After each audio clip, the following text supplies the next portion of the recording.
महाराज जी आपने मतलब पहले भी मेरे को कहा था नाम जप करने को, तो मैं कर रहा था, लेकिन महाराज जी जब भी मतलब कर रहा था, मैं नहीं आना कर रहा हूँ, अभी भी कर रहा हूँ, लेकिन मतलब महाराज लेकिन नहीं लगना।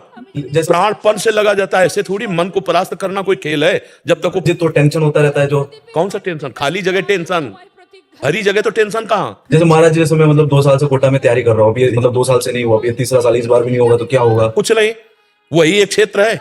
इसका मतलब इसके बाद शरीर छोड़ दे, या ऐसे मूर्खतावत बच्चे तो अपने शरीर का आघात कर लेते हैं। हर एक जगह हम परास्त हो गए तो क्या हमारा जीवन ही नहीं रहा? हम पढ़ाई नहीं पढ़ पाए, हम ग्रेजुएट नहीं हुए तो हमारा जीवन नहीं हुआ? क्यों नहीं महाराज जी, मेरा मतलब है कि नाम तक छूट जाते थे, टेंशन होता है कल एग्जाम है, क्या होगा, ये होगा। टेंशन क्यों लेते हैं यार? समय से पढ़ो और भगवान का स्मरण करो, और आएगा तो पढ़ाई के अंदर ही। बच्चा अगर ब्रह्मचर्य ठीक है और आप नाम जप कर रहे हो, तो एक बार सुना दिया जाए हमको, तुम्हारे दिमाग में टेप हो जाएगा स्मृति। ब्रह्मचर्य में वो पवित्र स्थिति है। तभी तो हम कह रहे हैं आज के जो बच्चे हैं ना, ब्रह्मचर्य का नाश करते हैं, स्मृतिहीन हो रहे हैं। अब डर लगता है परीक्षा से, परीक्षा ऐसे फेल हम कैसे हो जाएंगे? अगर हमसे चूक हुई है और हम फेल हो जाते हैं तो बर्दाश्त है, अगली बार हम फिर और पढ़ाई पढ़ेंगे, अगली बार हम और हिम्मत करेंगे। हम भगवान के अंश से हारने वाले नहीं है। ये बिल्कुल किसी भी बच्चा के मन में नहीं रहना चाहिए। फेल हो गए तो क्या होगा? क्या हो गया? यही जिंदगी है, इतनी जिंदगी है। अब विचार करो, भगवान ज्ञान समुद्र, जब उनसे हम जुड़े हैं तो हर ज्ञान, हर व्यवस्था, कि अगर विद्यार्थी परास्त हो जाता है पढ़ने में तो जीवन नष्ट करने की नहीं सोचना। एक जीवन ऐसा है जो जगत में प्रकाशित हो जाएगा। भगवान के आश्रित हो, कोई व्यापार कर लो, हम एक नौकरी कर लेंगे, अपने जीवन को थोड़ी नष्ट करेंगे। हम छोटे से छोटा कार्य कर सकते हैं, और भगवान हमारे साथ है तो बड़ा ही उनके हाथ में, वो बड़ा करा दे। जिसको बड़ा बना देते हैं ना, भगवान है। मच्छर को ब्रह्मा बना दे, ब्रह्मा को मच्छर बना दे, मूर्ख को विद्वान कर दे, विद्वान को मूर्ख कर दे, एक क्षण की बात है। तो ये भरोसा तो बना रहना चाहिए ना। हर जगह फेल है लेकिन एक जगह पास है। हे भगवान, मैं आपका हूं। वो उठाएंगे, वो आपको प्रकाशित करेंगे। बिल्कुल परास्त होने की बात नहीं है। और दिमाग में प्रसन्नता रखो, जो होगा मंगलमय होगा। भगवान मंगल भवन है, मैं उनकी शरण में हूं। अब हमारा अमंगल नहीं हो सकता, समझ रहे ना? टेंशन किस बात की? टेंशन के टेंशन बन जाओ तो भगवान के दास हो यार। जैसे श्री जी को भी रोज बोलता रहता, मतलब इस बार क्या मतलब इस बार मतलब पास हो जाओ 2 साल से। नहीं, ये भी हम नहीं कहते, ये भी हम नहीं कहते। फिर टेंशन की टेंशन नहीं बनोगे, फिर टेंशन बन जाएगी तुम्हें। कहना नहीं, पढ़ाई पढ़ रहा हूं, नाम जप कर रहा हूं, तुम्हारी गरज हो तो पास कर देना, तुम्हारी गरज हो तो पास कर देना। जहां रखोगे, जैसे रहोगे वैसे रहूंगा, आपको पुकारता रहूंगा, आपका स्मरण करता रहूंगा, माया पर विजय प्राप्त हो जाएगी। अपने करने से कितना मुड़ पाएंगे, और वो जब गोद में लेके उड़ेंगे तो बहुत ऊंचाई पे चढ़ जाएंगे। इस पर ध्यान रखना। अपने भगवान के भरोसे उन्नति ही उन्नति। बड़ा प्रसंग, बड़ा उदाहरण युक्त है। एक राजा केरल के थे, उनका नाम धर्मात्मा था, धर्म के पूर्ण रक्षक। अन्य 4-5 राजाओं ने मिलकर चढ़ाई कर दी और उनको पता नहीं था। धार्मिक राजा थे, उनको पता नहीं था। और उनके संतान हुई थी, उस संतान का नाम रखा गया था चंद्रहास। पूरे राज्य में आनंद छाया हुआ था, आक्रमण चारों तरफ से हो गया, और भगवान का भजन करने वाले थे।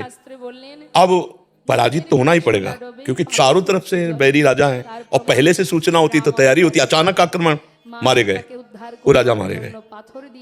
अब रानी ने देखा कि पूरे महल पर आक्रमणकारी आ गए, तो दासी से पैर पकड़ा, कहा तू ही बचा सकती मेरे बेटे को, भगवान तुझे सामर्थ्य दे।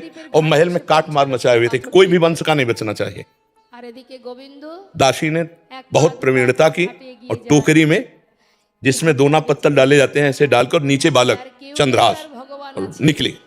सैनिकों का क्या है, तो ऊपर से ऐसे दिखाया दोना पत्तल, उनका निकलने दो, ये तो दासी है। राज परिवार का कोई नहीं बचना चाहिए, सब रानी, सब पूरा परिवार मार डाला। वो भाग करके दूसरे राज्य में पहुंची। बहुत प्रवीण थी, दासियां बहुत प्रवीण होती हैं। तो धृष्ट बुद्धि नाम के जो उस राज्य के मंत्री थे, उनकी शरण में गई, उसको राजकुमार बचाना था। तो उसने स्पष्ट कहा, मैं केरल के राजा की दासी हूं और ये मेरा पुत्र है, मैं हर कार्य में प्रवीण हूं, आप चाहे जिस दास्ता में रख लें। उस मेरे राज्य में सब विध्वंस हो गया, ये नहीं बताया कि राजकुमार है, मेरा पुत्र है और मैं इसकी रक्षा करना चाहती हूँ आपकी शरण में रहकर। उन्होंने कुछ परीक्षाएं ली, तो दासी कला में तो प्रवीण थी, उसे दासी बना के रख लिया, और वो बालक राजमंत्री के घर में। भगवान जिसकी रक्षा करते हैं, ध्यान से सुनते रहो, भगवान किस हालत में पहुंचा दिया कि बिल्कुल मिटिया मिट। अब देखो उनकी उन्नति। अब एक दिन दृष्ट बुद्धि की पुत्री थी, उसका नाम था विषया। वो उसका जन्मदिन उत्सव मना रहे थे, तो बड़े बड़े विद्वान सब आए हुए थे। तो पुत्री का हाथ दिखाया, तो विद्वानों ने ऐसे रेखा देखी और लड़के को देखा खेलते हुए, चंद्रहास जी को। तो उनका इसका पति तो ये होगा। एकदम अपमान लगा ना, राज्य मंत्री और उस दासी पुत्र। तो उस समय तो कुछ नहीं बोला। जो सब सभा गई सो जल्लाद बुलाए और कहा इसको काट के फेंक दो जंगल में जाके। अब दासी की क्या चाल, अब वहां दासी को पता भी नहीं चल पाया, चंद्रहास जी को गायब कर दिया। अब चंद्रहास जी को जंगल में ले गए। अब उनको देवर्षि नारद जी ने जब यहाँ दासी पुत्र बनकर के रह रहे थे तो एक छोटा सा शालिग्राम दिया था, कहा था मुख में रखे रहना, चरणामृत पान करते रहना और कृष्ण कृष्ण कृष्ण ऐसा बोलते रहना। जो भगवान का भजन करने वाले पिता थे उसी के प्रभाव से देवर्षि नारद जी ने चंद्रहास जी को नाम का उपदेश किया। जब वो जल्लाद जंगल में ले गए, बोले बेटा तुम्हें पता हम क्यों लाए? तो उनका हमें तो पता नहीं। तो उनका तुम्हें मारने लाए हैं, मंत्री का आदेश है। उनका हमने कोई गलती की है क्या? तो उनका नहीं, उनका आदेश है और हम जल्लाद हैं, हमारी दया है नहीं। पर तुम्हें देखकर ऐसा लगता है कि क्यों मारूं, पर तुम्हें छोड़ दूंगा तो हमारी नौकरी चली जाएगी, हमें फांसी में चढ़ा देंगे। मैं मारूंगा नहीं तुम्हें। उन्होंने देखा तो 6 अंगुली थी, 1 अंगुली काट ली और कहा राजा को दिखाऊंगा जाके कि तुम्हारा वध कर दिया, पर तुम यहाँ से भाग जाओ। तो काटने से खून निकला, वो वहीं मूर्छित होके गिर गए। कृष्ण कृष्ण कृष्ण कृष्ण कृष्ण, और वो जल्लाद वापस अंगुली दिखाए कि मैं उनको मार डाला हूं।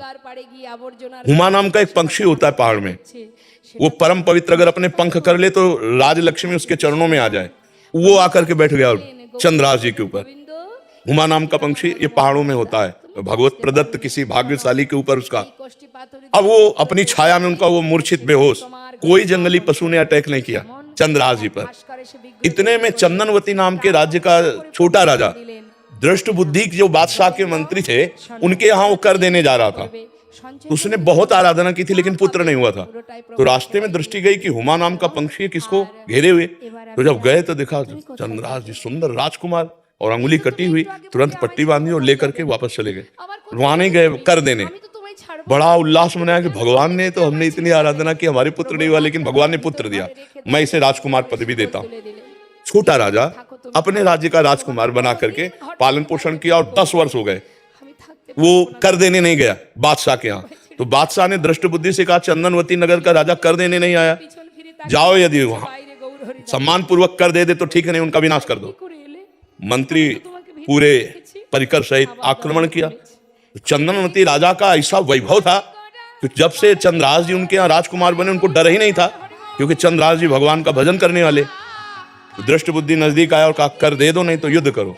तो उनका वैसे युद्ध की जरूरत नहीं, पर हम तुम्हें कर नहीं देंगे, हम समर्थ राजा हैं।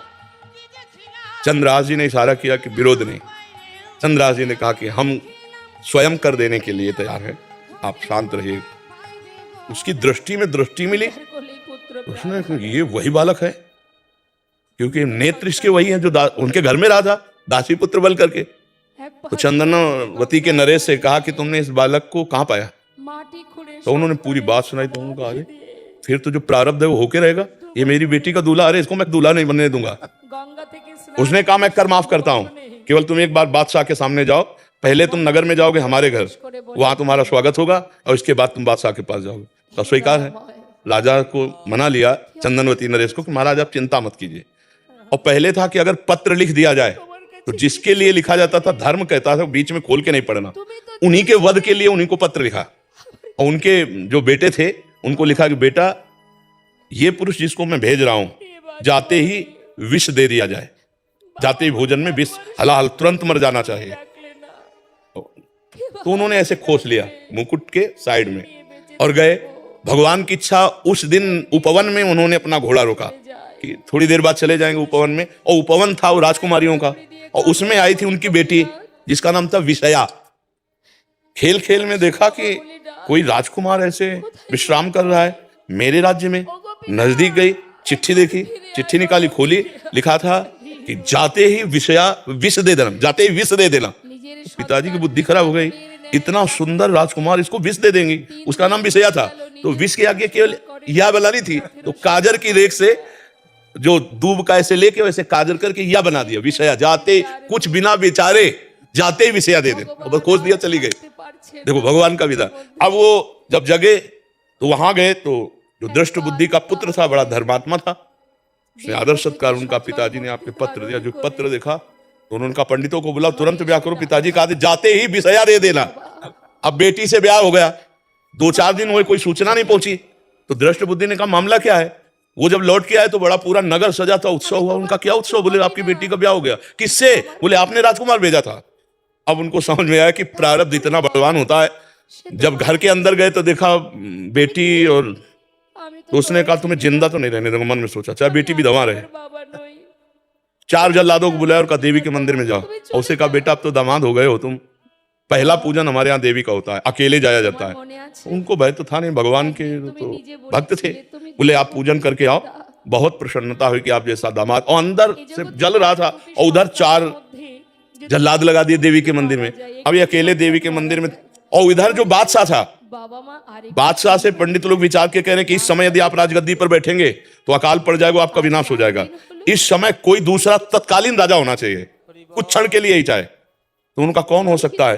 तो वहां दृष्ट बुद्धि के जो बेटे थे वो वहां किसी कार्य से, उन्होंने कहा हमारे जीजा ऐसे हैं, बड़े तेजस्वी प्रतापवान, आप देखेंगे तो उनका इसी समय लाओ। तो वो दौड़े, पूछा कि कहाँ है? बोले देवी पूजन करने के बाद से ही पता चला। वो दौड़ के गए और बोले देवी पूजा हम कर लेंगे, तुम जाओ, बादशाह बुला रहा है। अब ये जो मंदिर पहुंचे सो काट के फेंक दिए गए, और वो बादशाह के पास गए। बादशाह ने तत्काल ताज रख दिया। दृष्ट बुद्धि को बुलाया कि नए राजा के स्वागत के लिए आप आइए। अब वो तो बादशाह है, सामने जो ही पहुंचे तो दृष्ट बुद्धि कांप गए।